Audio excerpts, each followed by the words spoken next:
the process of doing this has been, you know, Frank's book 300 is a beautiful book. It's a, you know, it's a graphic novel. It's a piece of beautiful art. Just picture a train wreck, because that's what the battle was like. It was hideous. If there is a single most important element in the comics, it is the drawings. And it was very important to streamline the appearance of the characters.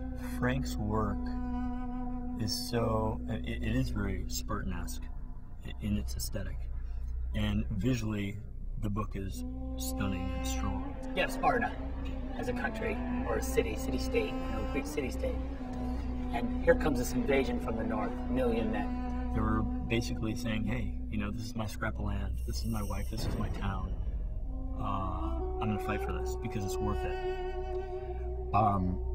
There's a long and worthy history of stylized violence.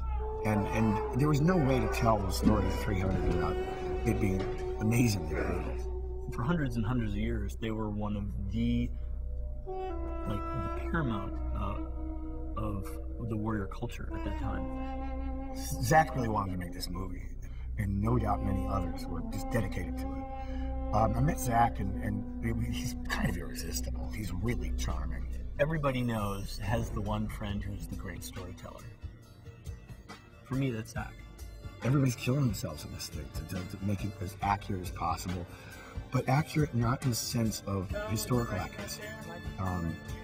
It picked up on the stylization I brought to the drawing of it.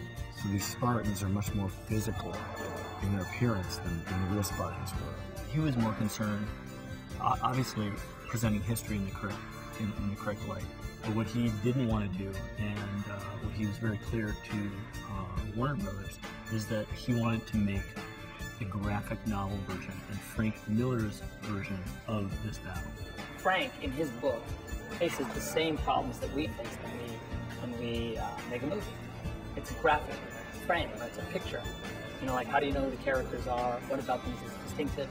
What about this? This frame tells me that there's a million guys. What about this frame tells me that there's threat? What about this frame tells me that it's night? You're able to distill human emotion into physical action. So people aren't standing around giving speeches. Well, there are a couple of speeches. How do I take that story and tell it in a moment-to-moment way? I would read a scene, and he would get very excited, and then he would read me something he wrote, and then I was like, oh, you know, he just raised the bar. So then I would have to, like, try to. There's kind of this lovely competitive creativity that was going on. Yeah, I saw a lot of drawings and how much it was based on the book. I saw some models they've done for the characters.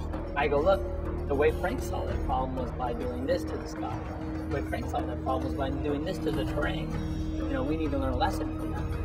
And that's kind of how we've been sort of gone about trying to take that design in that world and put it, make it real, make it into this. He has the ability as a storyteller to trust his instinct and believe that there really are no obstacles. So that's what the script was. When I wrote the script, I just tried to get the book into a script form.